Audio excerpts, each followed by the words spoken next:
نحمده نصلي ونسلم على رسوله الكريم اما بعد انتہائی واجب الاحترام معزز سامعین،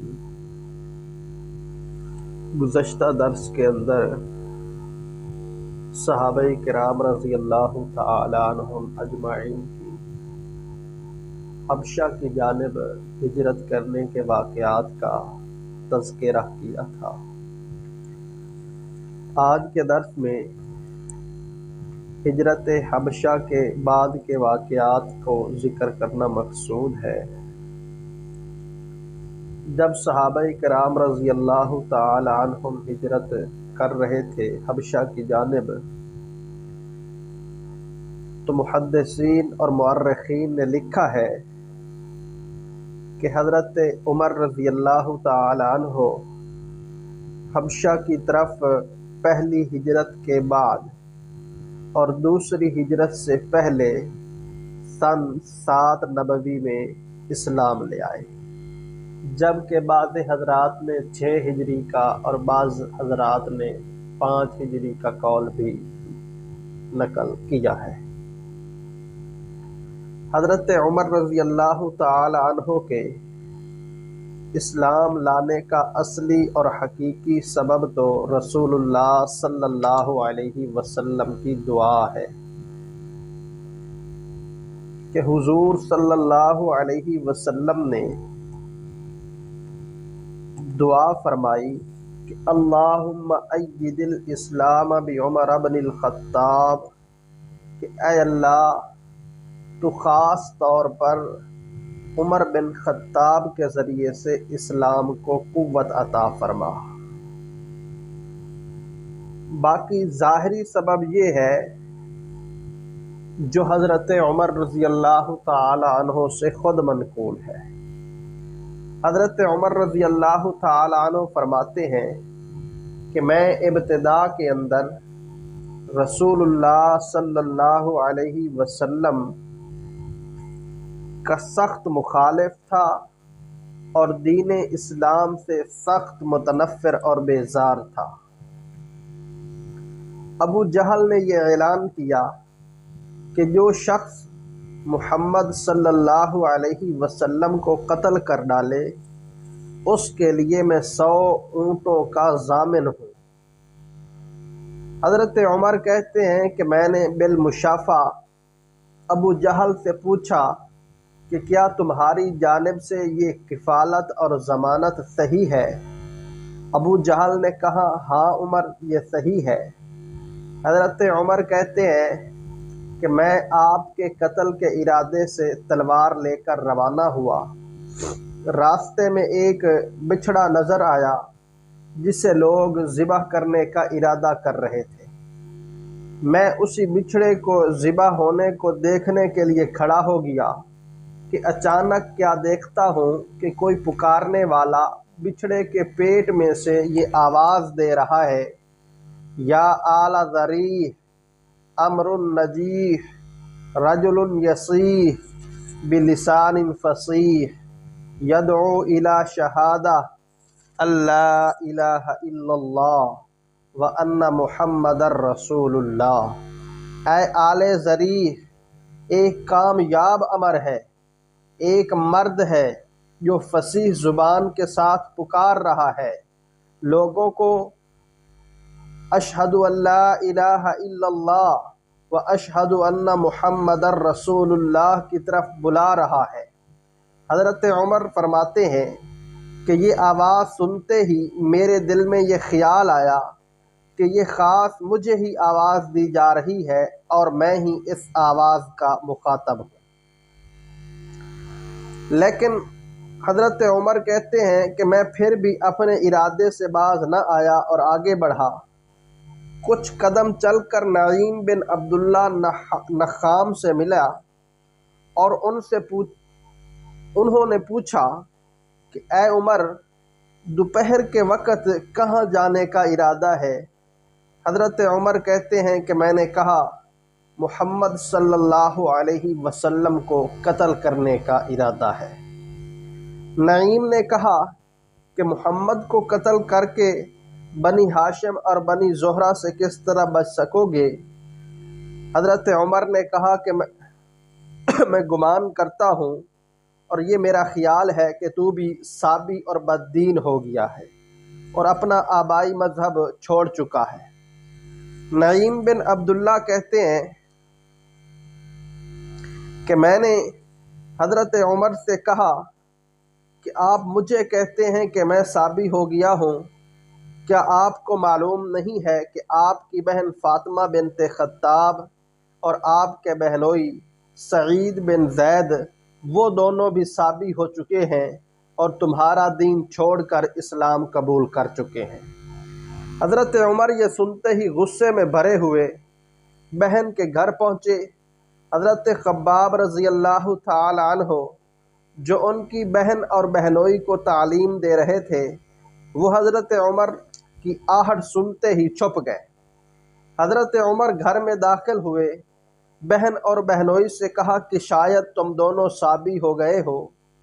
بہنوئی نے کہا، اے عمر، اگر تمہارا دین حق نہ ہو بلکہ اس کے علاوہ کوئی دوسرا دین حق ہو تو بتاؤ پھر کیا کرنا چاہیے؟ بہنوئی کا یہ جواب دینا تھا کہ حضرت عمر رضی اللہ تعالی عنہ ان کو مارنے کے لیے ٹوٹ پڑے۔ بہن شوہر کو چھڑانے کے لیے آگے بڑھیں تو ان کو اس قدر مارا کہ چہرہ خون آلود ہو گیا۔ اس وقت بہن نے حضرت عمر کو مخاطب کرتے ہوئے کہا، اے خطاب کے بیٹے، تو اس سے جو کچھ ہو سکتا ہے وہ کر لے، ہم تو مسلمان ہو چکے ہیں۔ اے اللہ کے دشمن، تو ہم کو محض اس لیے مارتا ہے کہ ہم اللہ کو ایک مانتے ہیں۔ یہ بات ذہن نشین کر لو کہ ہم اسلام لا چکے ہیں، اگرچہ تیری ناک خاک آلود ہو۔ حضرت عمر یہ سن کر کچھ شرمائے اور کہنے لگے کہ اچھا، وہ کتاب جو تم پڑھ رہے تھے مجھ کو بھی بتلاؤ، مجھے بھی وہ کتاب دکھاؤ۔ یہ سنتے ہی حضرت خباب رضی اللہ تعالی عنہ جو مکان کے کسی کونے میں چھپے ہوئے تھے فوراً باہر نکل آئے۔ بہن نے حضرت عمر سے کہا، انک رجس وانہ لا یمسہ الا المطہرون، کہ تو ناپاک ہے، قرآن پاک کو پاک لوگ ہی چھو سکتے ہیں، جاؤ جا کر وضو کر کے آؤ۔ حضرت عمر اٹھے اور وضو یا پھر غسل کیا، دو طرح کی روایتیں ملتی ہیں، اور قرآن مجید کا نسخہ جو ہے وہ ہاتھ میں لیا جس کے اندر سورہ طٰہٰ لکھی ہوئی تھی، پڑھنا شروع کی یہاں تک کہ اس آیت پر پہنچے، اننی انا اللہ لا الہ الا انا فاعبدنی واقم الصلاۃ لذکری، کہ میں ہی معبود برحق ہوں، میرے سوا کوئی معبود نہیں ہے، پس تم میری ہی عبادت کرو اور نماز کو میری یاد کے لیے قائم کرو۔ جب حضرت عمر نے یہ آیت پڑھی، بے ساختہ بول اٹھے کہ ما احسن ھذا الکلام، کیا ہی یہ اچھا اور بزرگ کلام ہے۔ حضرت خباب رضی اللہ تعالی عنہ نے حضرت عمر سے یہ سن کر کہا کہ عمر، تم کو بشارت ہو، میں امید کرتا ہوں کہ رسول اللہ صلی اللہ علیہ وسلم کی دعا تمہارے حق میں قبول ہو گئی ہے۔ حضرت عمر نے کہا، اے خباب، مجھے آپ حضور صلی اللہ علیہ وسلم کی خدمت میں لے چلو۔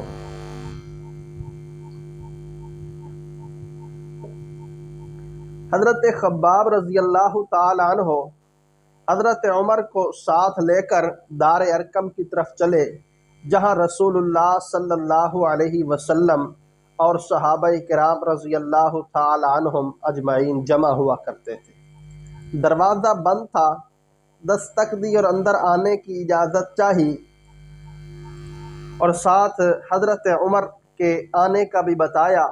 کوئی بھی شخص دروازہ کھولنے کے لیے تیار نہ تھا۔ غالباً حضرت حمزہ رضی اللہ تعالی عنہ نے فرمایا کہ دروازہ کھول دو اور آنے دو، اگر اللہ نے عمر کے ساتھ خیر اور بھلائی کا ارادہ فرمایا ہے تو اللہ اس کو ہدایت دے گا اور وہ اسلام لے آئے گا اور اللہ کے رسول کی اتباع کرے گا، ورنہ تم اللہ کے حکم سے اس کے شر سے محفوظ رہو گے اور عمر کا قتل کر دینا ہم پر کچھ زیادہ مشکل نہیں ہوگا۔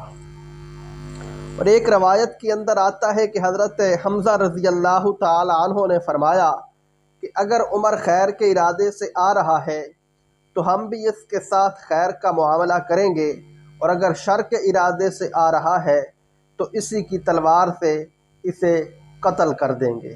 اور رسول اللہ صلی اللہ علیہ وسلم نے بھی اس کے ساتھ دروازہ کھولنے کی اجازت عطا فرمائی۔ دروازہ کھول دیا گیا، اور حضرت عمر کہتے ہیں کہ دو آدمیوں نے میرے دونوں بازو پکڑے اور حضور صلی اللہ علیہ وسلم کے سامنے لا کر مجھ کو کھڑا کر دیا۔ آپ علیہ الصلاۃ والسلام نے ان سے فرمایا کہ چھوڑ دو، اور میرا کرتا پکڑ کر اپنی طرف کھینچا اور کہا، اے خطاب کے بیٹے، اسلام لے آ۔ اور ساتھ حضور صلی اللہ علیہ وسلم نے یہ دعا فرمائی کہ اللہم اہدی، اے اللہ تو اس کو ہدایت عطا فرما۔ اور ایک روایت کے اندر ہے کہ حضور صلی اللہ علیہ وسلم نے فرمایا، اللہم ھذا عمر بن الخطاب، کہ اے اللہ یہ عمر بن خطاب حاضر ہے، اللہم اعز الدین بعمر بن الخطاب، اے اللہ تو اس عمر کے ذریعے سے اپنے دین کو عزت عطا فرما۔ اور حضرت عمر سے مخاطب ہو کر فرمایا، اے عمر، کیا تو اس وقت تک باز نہیں آئے گا جب تک کہ اللہ رب العالمین تجھ پر کوئی رسوا کن عذاب نہ نازل فرما دے؟ حضرت عمر کہتے ہیں کہ میں نے عرض کیا، یا رسول اللہ صلی اللہ علیہ وسلم، میں اسی لیے حاضر ہوا ہوں کہ میں ایمان لاؤں اللہ پر اور اس کے رسول پر، اور جو کچھ اللہ نے آپ کے پاس نازل کیا ہے۔ اور حضرت عمر رضی اللہ تعالی عنہ نے کہا، اشہد ان لا الہ الا اللہ وانک رسول اللہ۔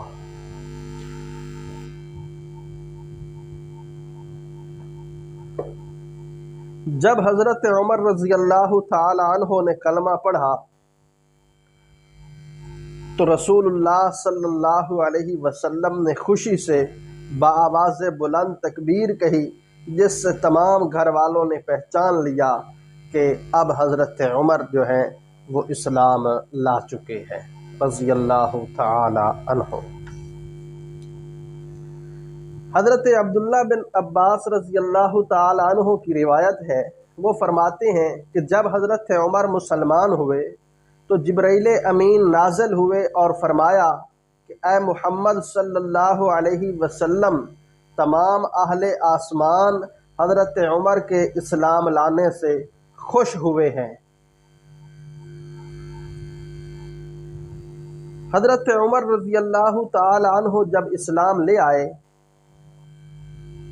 تو یہ خیال دل کے اندر پیدا ہوا کہ اپنے اسلام کی ایسے شخص کو اطلاع دوں جو بات کے مشہور کرنے کے اندر خوب ماہر ہو، تاکہ سب کو میرے اسلام کی اطلاع مل جائے۔ چنانچہ حضرت عمر خود فرماتے ہیں کہ میں جمیل بن معمر کے پاس گیا جو اس بات کے اندر بہت مشہور تھا، اور کہا، اے جمیل، تجھ کو معلوم بھی ہے کہ میں مسلمان ہو گیا ہوں اور محمد صلی اللہ علیہ وسلم کے دین میں داخل ہو گیا ہوں۔ جمیل بن معمر یہ بات سنتے ہی اسی حالت میں اپنی چادر کو کھینچتا ہوا مسجد حرام کی طرف بھاگا، جہاں سرداران قریش پہلے سے ہی جمع تھے۔ وہاں پہنچ کر بآواز بلند کہا، اے لوگو، عمر صابی ہو گیا ہے۔ حضرت عمر فرماتے ہیں کہ میں بھی پیچھے پیچھے پہنچا اور میں نے کہا کہ یہ غلط کہتا ہے، میں صابی نہیں ہوا بلکہ میں تو اسلام لا چکا ہوں، اور میں نے گواہی دی ہے کہ اللہ کے سوا کوئی معبود نہیں ہے، اور محمد صلی اللہ علیہ وسلم اللہ کے رسول اور اس کے سچے بندے ہیں۔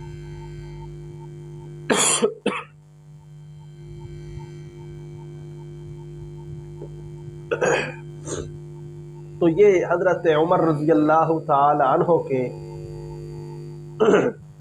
اسلام لانے کا مختصر سا واقعہ ہے۔ تو خیر جب قریش مکہ حبشہ سے سفارت کے اندر ناکام ہو کر واپس لوٹے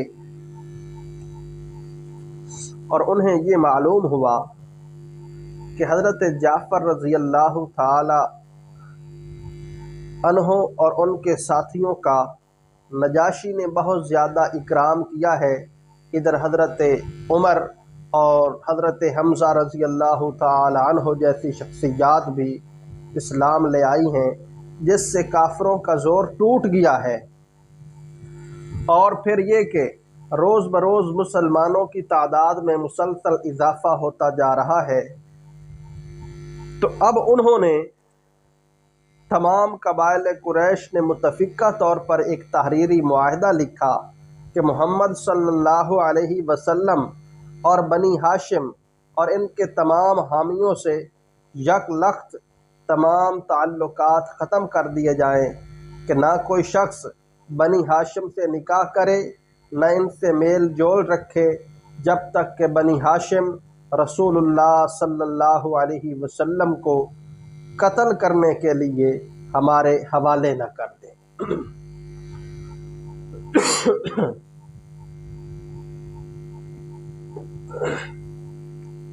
اور اسی مضمون کی ایک تحریر لکھ کر خانہ کعبہ کے اندر لٹکا دی گئی۔ منصور بن اکرمہ جس نے اس ظالمانہ اور سفاکانہ معاہدے کو لکھا تھا، اس کو اسی وقت اللہ رب العزت کی طرف سے سزا مل گئی کہ اس کی انگلیاں شل ہو گئیں اور ہمیشہ ہمیشہ کے لیے اس کا ہاتھ کتابت سے بیکار ہو گیا۔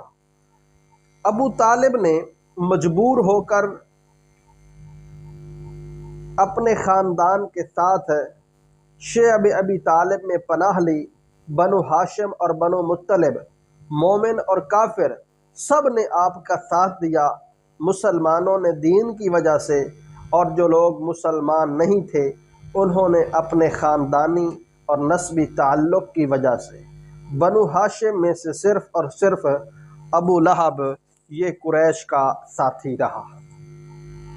3 سال تک مسلسل اسی حصار کے اندر سخت تکلیف کے ساتھ وقت گزرا، یہاں تک کہ بھوک سے بچوں کے بلبلانے کی آواز باہر سے سنائی دیتی تھی۔ سنگ دل سن سن کر خوش ہوتے تھے، لیکن جو ان میں سے رحم دل تھے ان کو یہ بہت ہی برا محسوس ہوا کرتا تھا، اور صاف کہا کرتے تھے کہ تم کو نظر نہیں آتا کہ منصور بن اکرمہ پر کیا آفت آئی ہے کہ اس حصار میں مسلمانوں نے کیکر کے پتے کھا کر بھی زندگی بسر کی تھی۔ حضرت سعد بن ابی وقاص رضی اللہ تعالیٰ عنہ فرماتے ہیں کہ میں بھوکا تھا، اتفاق سے رات کے وقت میرا پیر کسی تر چیز پر پڑا، فوراً زبان پر رکھ کر نگل کیا، مجھے آج تک معلوم نہیں ہے کہ میں کیا شے نکل گیا تھا۔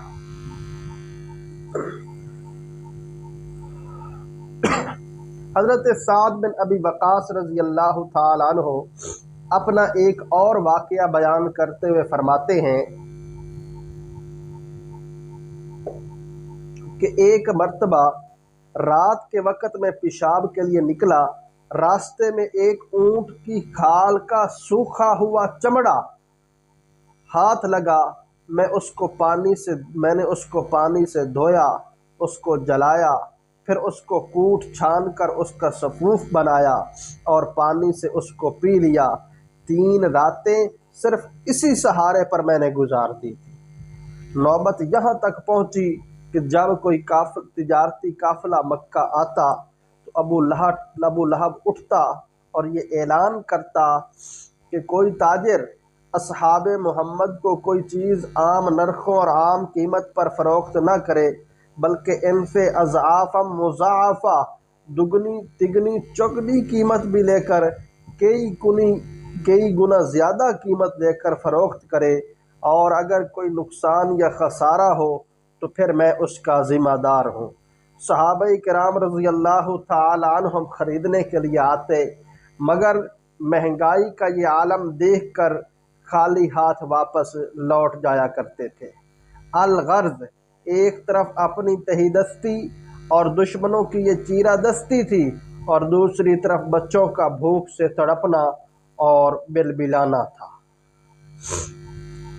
بعض لوگ اپنے عزیزوں کی اس تکلیف کو دیکھ کر ان کا دل دکھتا تھا، پوشیدہ طور پر ان کے لیے کچھ کھانے پینے کا سامان بھیجتے تھے کہ ایک دن حکیم بن حزام اپنی پھوپھی حضرت خدیجہ رضی اللہ تعالی عنہا کے لیے غلام کے ہمراہ کچھ لے کر جا رہے تھے۔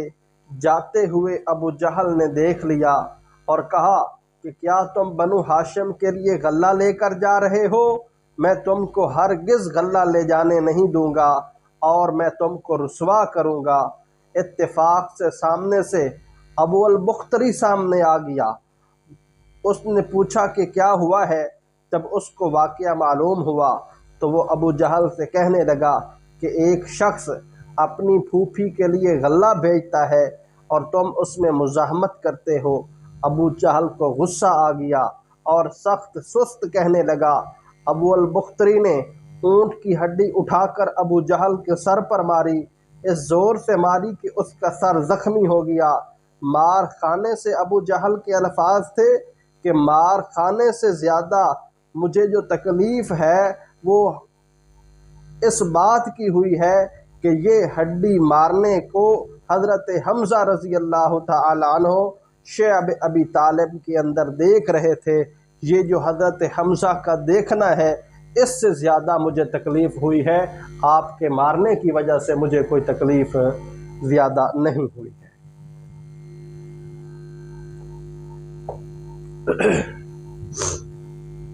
انہی تکالیف اور مصائب کی وجہ سے بعض رحم دل لوگوں کو اس عہد کو توڑنے کا خیال آیا۔ سب سے پہلے ہشام بن عمرو کو یہ خیال آیا کہ افسوس ہم تو کھائیں اور پئیں اور ہمارے رشتہ دار اور ہمارے عزیز و اقارب دانے دانے کے لیے ترس جائیں اور فاقے پر فاقہ کریں۔ جب رات ہوتی تو ایک اونٹ غلے کا شعب ابی طالب میں لے جا کر یہ آدمی چھوڑ دیا کرتا تھا۔ ایک روز ہشام بن عمرو اپنا یہی خیال لے کر زہیر بن ابی امیہ کے پاس گیا، جو عبد المطلب کے نواسے اور عاتقہ بنت عبد المطلب رسول اللہ صلی اللہ علیہ وسلم کی پھوپھی کے بیٹے تھے۔ جا کر کہا کہ اے زہیر، کیا تم کو یہ پسند ہے کہ تم جو چاہو کھاؤ اور جو چاہو پہنو، نکاح کرو اور تمہارے ماموں ایک ایک دانے کو ترستے رہیں؟ خدا کی قسم اگر ابو جہل کے ماموں اور ننیال کے لوگ اس حال میں ہوتے تو ابو جہل ہرگز ایسے عہد نامے کی پرواہ نہ کرتا۔ زہیر آگے سے کہنے لگے کہ افسوس میں تنہا ہوں، تنہا کیا کر سکتا ہوں، کاش ایک ہم خیال اور مل جائے تو پھر میں اس کام کے لیے کھڑا ہو جاؤں گا۔ ہشام بن عمرو وہاں سے اٹھے اور مطعم بن عدی کے پاس گئے اور ان کو اپنا ہم خیال بنایا۔ مطعم نے بھی یہی کہا کہ میں اکیلا آدمی ہوں، ایک اور آدمی اپنا ہم خیال بنا لینا چاہیے۔ ہشام بن عمرو وہاں سے اٹھے اور ابو البختری اور اس کے بعد زمعہ بن اسود کو اپنا ہم خیال بنا لیا۔ جب یہ 5 آدمی اس عہد کو توڑنے پر آمادہ ہو گئے تو سب نے ایک زبان ہو کر یہ کہا کہ کل جب ہم سب جمع ہوں گے اس وقت اس کا ذکر کیا جائے گا۔ زہیر کہنے لگے کہ ابتدا میں کروں گا۔ صبح ہوئی اور لوگ مسجد کے اندر جمع ہوئے۔ زہیر اٹھے اور کہا، اے اہل مکہ، بڑے افسوس اور غیرت کی بات ہے کہ ہم تو کھائیں اور پئیں، پہنیں اور نکاح کریں، بیاہ کریں اور بنو ہاشم فاقہ سے مریں۔ خدا کی قسم جب تک یہ صحیفہ قاطعہ اور ظالمہ چاک نہ کر دیا جائے گا میں اس وقت تک سکون سے نہیں بیٹھوں گا۔ ابو جہل کہنے لگا کہ خدا کا یہ عہد نامہ کبھی بھی نہیں پھاڑا جا سکتا۔